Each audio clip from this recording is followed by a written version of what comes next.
Ireland economy Q2 productive can be understood as a narrative in which the Irish economy delivered strong output growth in the second quarter, supported by favorable export dynamics, resilient domestic demand, stable labor conditions, contained inflation, and a sovereign debt profile that still allows policy flexibility.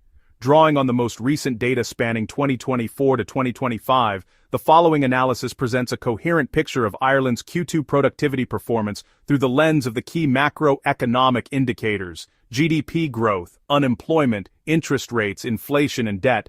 In terms of GDP annual growth rate, Ireland's economy demonstrated remarkable dynamism in early 2025. In Q1 2025, GDP expanded by 9.7% quarter-on-quarter, seasonally adjusted, a surge largely driven by a sharp increase in pharmaceutical and multinational exports, ahead of tariff expectations.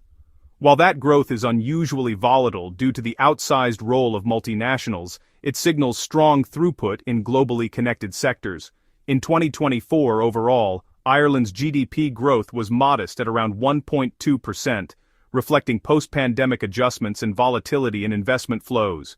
Projections for 2025 place full-year growth nearer to 3.4%, albeit with significant uncertainty given external exposure. In Q2 2025, the productive narrative hinges on whether the strong first-quarter momentum in exports and investment carried through into a continued acceleration. Although the multinationals' contribution may moderate, the expansion of domestically anchored sectors, services, trade, technology, and domestic-oriented investment contributed to sustaining a high level of activity, underpinning the notion that Q2 remained productive. Regarding unemployment rate, Ireland's labor market has remained tight over 2024 and into 2025. The unemployment rate in mid-2025 hovered at about 4.0%, seasonally adjusted, slightly down from 4.3% in Q1 2025, reflecting continued job creation across sectors. Youth unemployment remains elevated but has shown signs of modest improvement. Strong inward migration, rising labor force participation, and sustained demand in services, retail, and technology have all helped absorb labor. The relatively low unemployment rate signals that the productive momentum translated into employment gains, or at least prevented a sharp deterioration, even amid global headwinds. On interest rates, Ireland operates within the euro area monetary policy framework. The European Central Bank's policy rates, deposit, lending, and main refinancing set the baseline.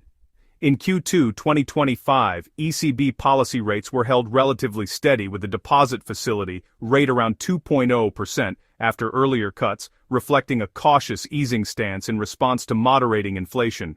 Irish domestic borrowing rates for firms and banks responded to that backdrop, while the real interest rate, nominal minus inflation, remained modest but not overly constraining.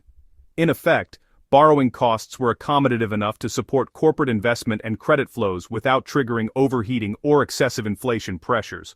Turning to inflation rate, Ireland's price dynamics in 2025 showed moderation. In Q2, consumer price index inflation tracked at roughly 1.6% year-on-year in the first quarter, with subsequent months trending toward 2.0%, consistent with subdued pressures on non-energy goods and weaker global commodity cost pass-through. Core inflation, excluding volatile energy and food components, remained well contained around or below 2%.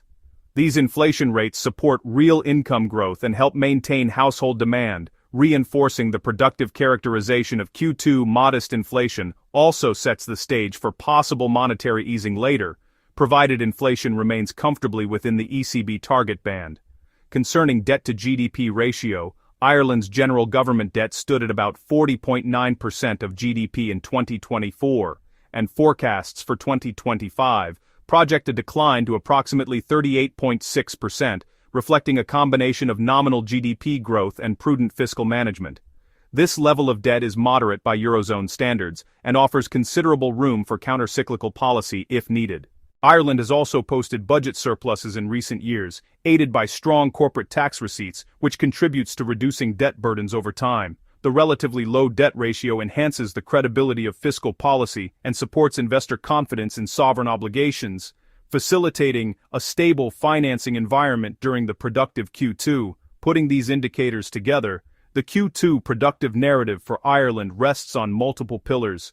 First, Output growth in Q2 likely built on the export strength and investment impetus from Q1, extended by domestic demand in services, technology, and consumption. While the multinational sector contributes volatility to headline GDP, the underlying modified domestic demand, which excludes large multinational adjustments, also exhibited resilience, driven by domestic spending, wage growth, and private investment. Second, a tight labor market with unemployment near 4.0% suggests that the growth translated, at least in part, into job opportunities or preserved employment stability in key sectors. Third, the interest rate environment, anchored by ECB policy and yielding moderate real rates, permitted credit expansion and capital formation without fueling inflation. Fourth, inflation control remained intact, with headline and core inflation in the mid to low single digits, protecting real incomes and supporting consumption. Fifth, a manageable debt burden with government debt around 40-38% of GDP and budget surpluses fortified Ireland's fiscal room for maneuver, reinforcing policy credibility.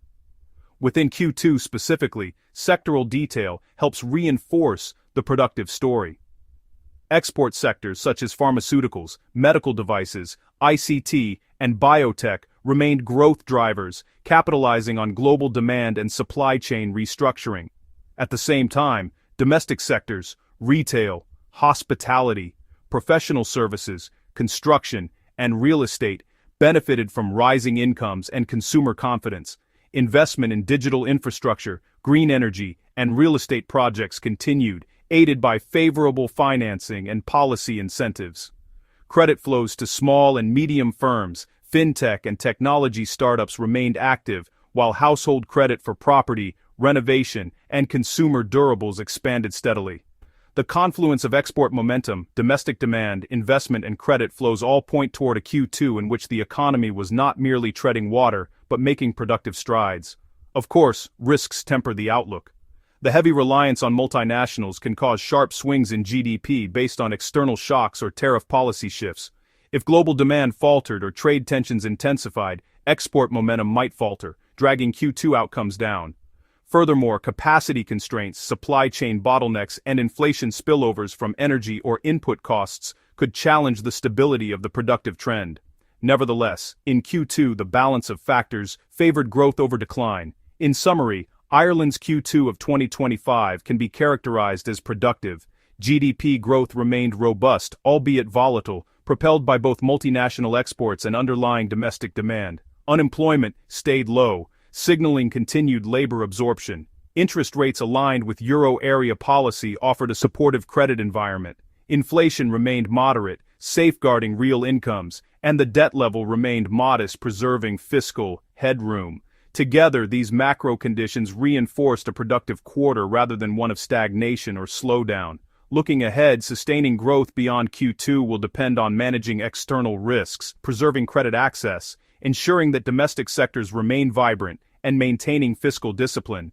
The Q2 productivity performance thus stands as both a testament to Ireland's economic resilience and a test of whether that momentum can carry forward in a complex global environment.